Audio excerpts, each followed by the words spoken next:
obi na owura odike wo sopa na na do say na so odike wo ye the president wo ni bi da Mame Mao Akwaba and Faumbra Ghana in Sem TV GH. So, what from me, Adjoa searching. Ebusia for Mesro, and then first time I would extra me a Mesro no was subscribing. Me a notification bell no so for more news.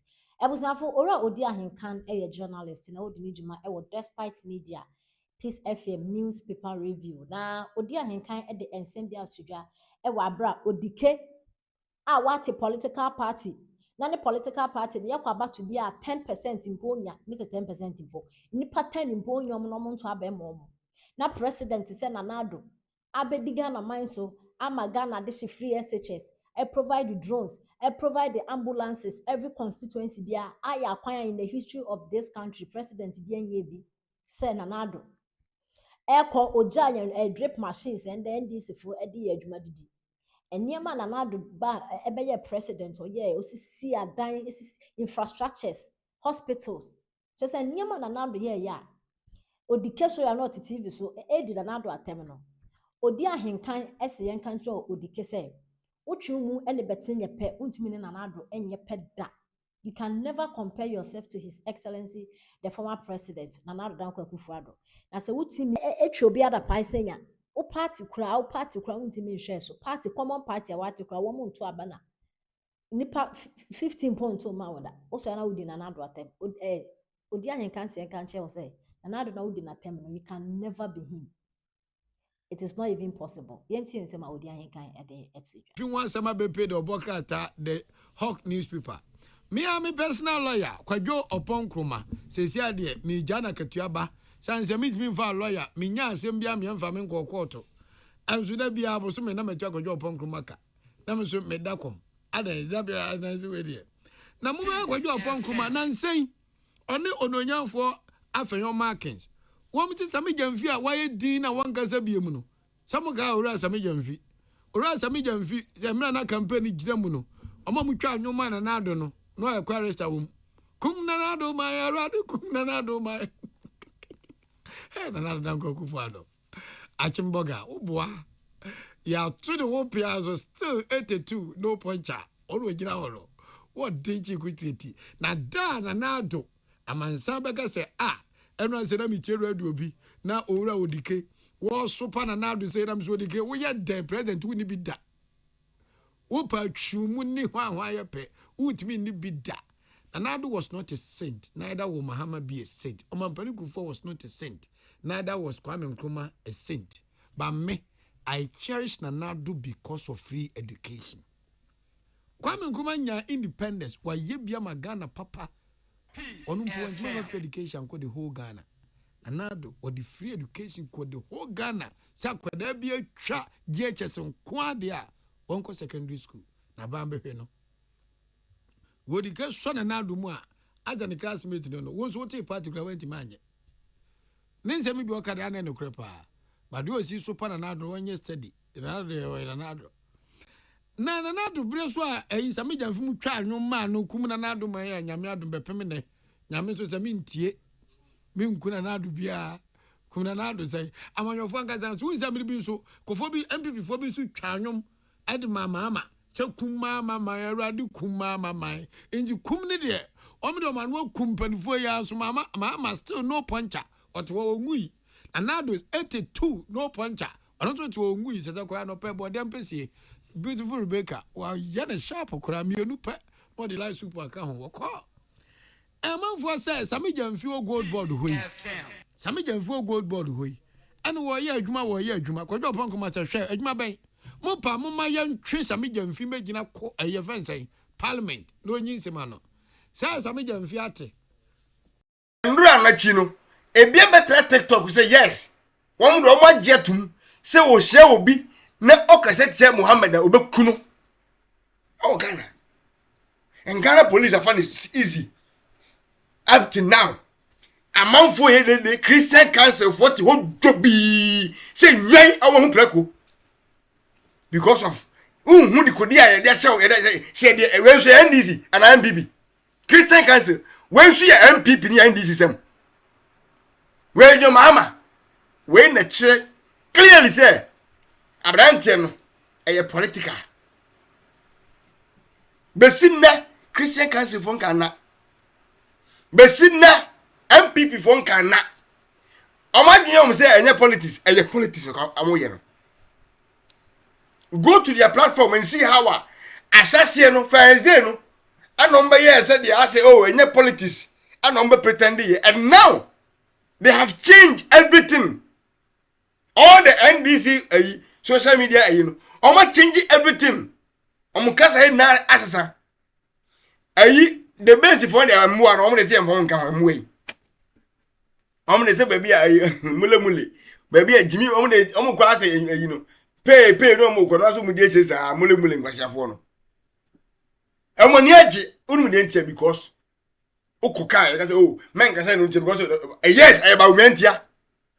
They are doing this because of Dr. Mahmoud Bawumia. Said the beya ombe this ombe tagi yenu Muslims say womu ye violent pe akonde basa anu na ama kwasie ye odem achi owusu bempa buai etim ko gina so dem ken kwasem.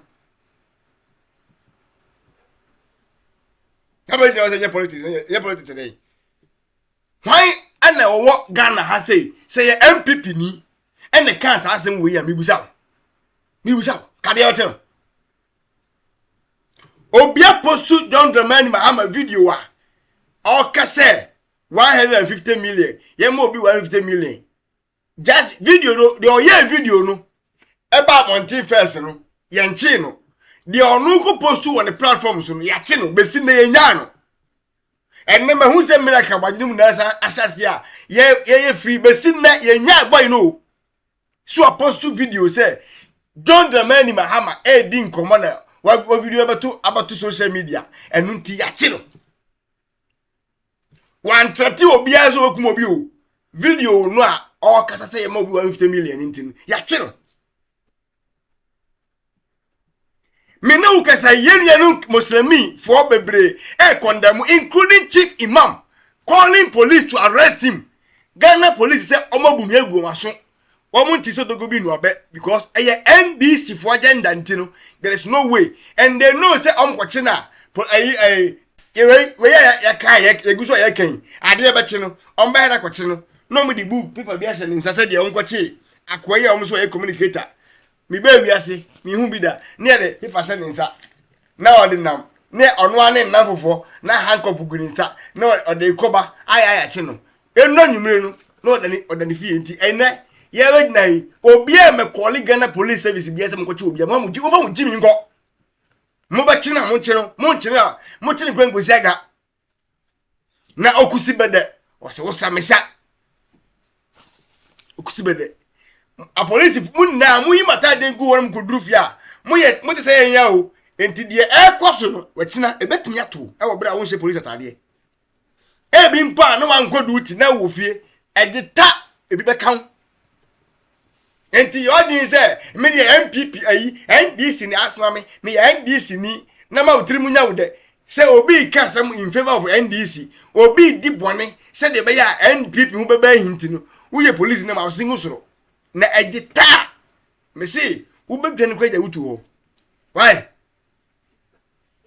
kwasia chichia en kwasia chichia unnecessary arrest Jimmy chichia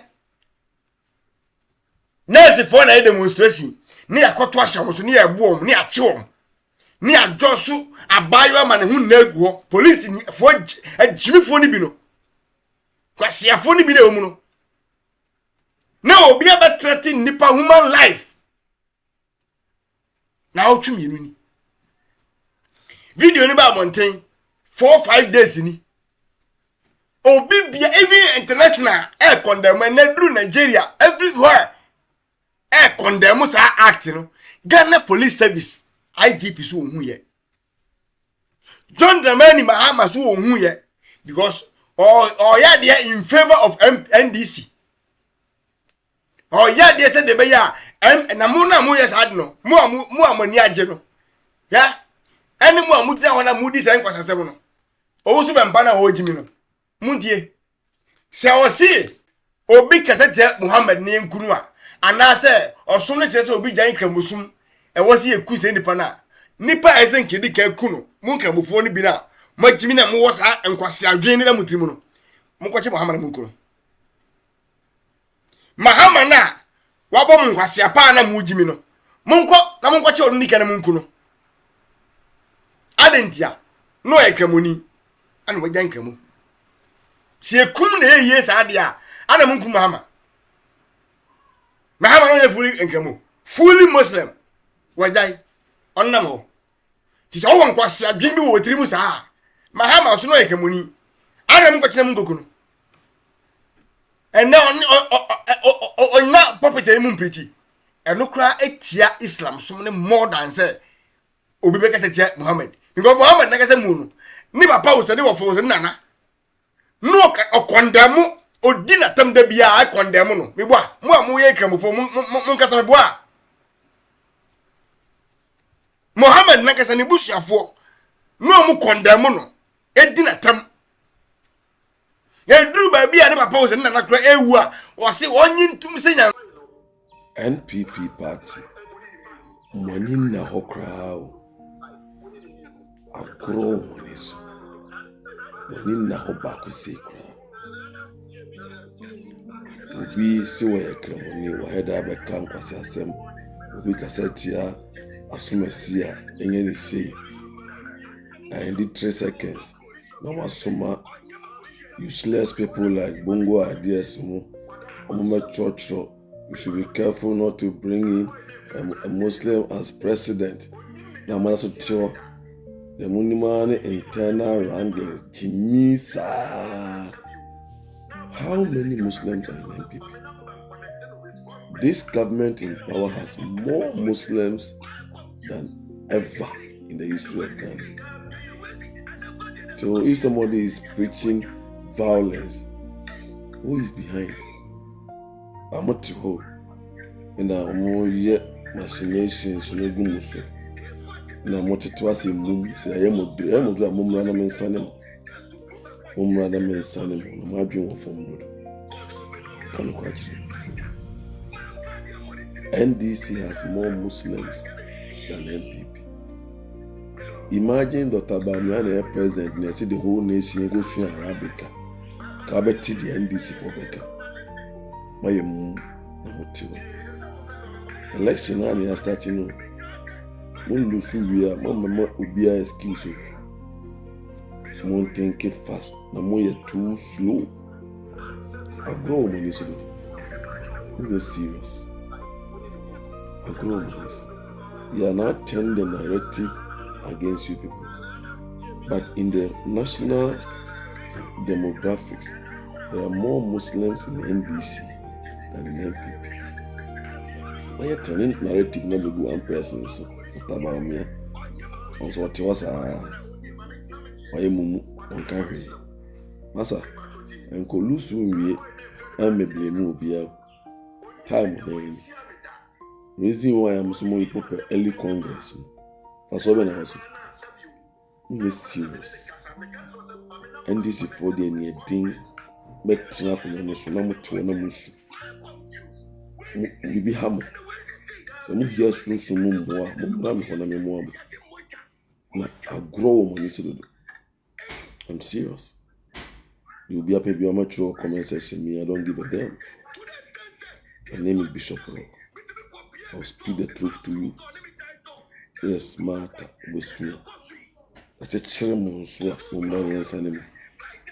I'm with the agro. I want the air cotiano.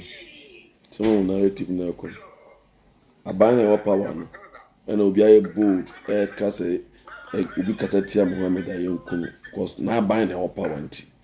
But I say, what war possession, own our own woman about power.